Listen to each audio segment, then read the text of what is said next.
নমস্কার বন্ধুরা, তোমাদের সকলকে আবারও স্বাগত জানাই। তোমাদের জন্য আজকে নিয়ে চলে এসেছি একটা খুব সুস্বাদু আর নরম তুলতুলে মিষ্টি রেসিপি। তার জন্য প্রথমে আমি ভালোভাবে ক্ষীর তৈরি করে নেব। ক্ষীর তৈরি করে নেওয়ার পর মিষ্টি আলুগুলোকে আমি ভালোভাবে সেদ্ধ করে নেব। মিষ্টি আলুগুলো সেদ্ধ করে নিয়ে মিষ্টি আলুর খোসাগুলোকে আমি ভালোভাবে ছাড়িয়ে নেব। তোমরা যারা এই রেসিপিটি ফলো করতে চাও তারাও কিন্তু এইভাবে মিষ্টি আলুর খোসাগুলোকে খুব ভালো করে ছাড়িয়ে নেবে। মিষ্টি আলুগুলো খোসাটাকে ভালো করে ছাড়ানোর পর যে ভাইটাল যে কাজটা সেটা হচ্ছে ভালোভাবে ময়াম দেওয়া। ভালোভাবে ময়াম না দিলে কিন্তু মিষ্টিগুলো ভালোভাবে তৈরি হবে না। আমিও সেই মতো চেষ্টা করেছি। আর চলো এবার মিষ্টি আলুগুলোকে আমরা ভালোভাবে মেখে নিই। মিষ্টি আলুগুলোকে এমনভাবে মাখতে হবে যাতে ভেতরে কোনো দানা ভাব না থাকে। আলুগুলো মাখতে মাখতে আমি কিন্তু সামান্য পরিমাণে ময়দা অ্যাড করে দিয়েছি। ময়দা কিন্তু বেশি পরিমাণে দেওয়া যাবে না, তাহলে কিন্তু মিষ্টি আলুর যে বড়াগুলো সেগুলো কিন্তু শক্ত হয়ে যাবে আর মিষ্টি খেতে কিন্তু একদমই টেস্টি হবে না। এরপরে সামান্য পরিমাণে বেকিং সোডা দিয়েছি।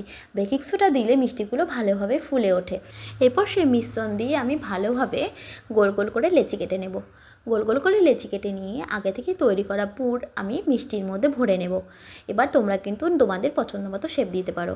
আমি যেমন লম্বা লম্বা শেপ দিয়েছি, কারণ মিষ্টির দোকানে যখন আমি দেখি লম্বা লম্বা কালো মিষ্টিগুলো তখন কিন্তু আমার ভীষণ লোভ লাগে, আর আমি সেই মতো করার চেষ্টা করেছি।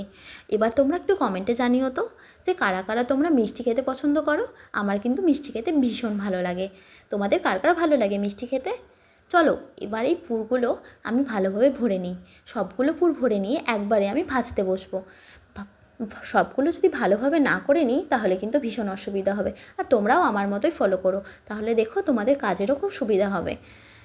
সবগুলো পুর আমি ভালোভাবে করে নিয়ে এবার কড়াইয়ের মধ্যে সাদা তেল গরম করতে বসিয়ে দিয়েছি। ভালোভাবে গরম করে নেওয়ার পর মিষ্টিগুলোকে আমি তেলের মধ্যে ভালোভাবে ভেজে নেব।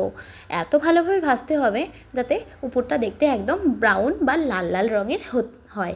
লাল লাল করে যদি না ভাজো তাহলে কিন্তু মিষ্টিটা দেখতে একদমই ভালো লাগবে না, আর ভেতরেও কাঁচা থাকবে। এরপর মিষ্টির রসের মধ্যে চুবিয়ে দিতে হবে। আর মিষ্টির রসটা আমরা খুব সহজেই তৈরি করতে পারি। জল আর তার মধ্যে চিনি দিয়ে জাল দিলে কিন্তু মিষ্টির রস তৈরি হয়ে যায়। এবার চলো বাকিগুলোও আমরা ভেজে নিই, কারণ আমাদের বাড়িতে কিন্তু সবাই আছে, সবাইকে দিতে হবে তো, আর আমিও তো টেস্ট করব, তাই না? চলো এগুলোকে আমরা এবার ভেজে নিই। ভালো করে আগের মতোই লাল লাল করে ভেজে নিয়ে মিষ্টির রসের মধ্যে দিয়ে দেবো। মিষ্টি রসের মধ্যে দিয়ে দেওয়ার পরে কিছুক্ষণ কিন্তু এটাকে ঢাকা দিয়ে রাখতে হবে, না হলে কিন্তু মিষ্টিগুলো ভালোভাবে নরম হবে না। আর মিষ্টিগুলো নরম না হলে কিন্তু খেতে ভালো লাগবে না। চলো এবার তোমাদেরকে দেখাই মিষ্টিগুলো কেমন তৈরি হলো। বাটিতে আমি কিন্তু ঢেলে নিচ্ছি কয়েকটা মিষ্টি। এবার তোমাদেরকে দেখাবো, দেখো মিষ্টিগুলো কতটা নরম হয়েছে আর কতটা দেখতে সুন্দর লাগছে। তোমাদেরকে ভেঙেও কিন্তু আমি দেখিয়ে দিলাম।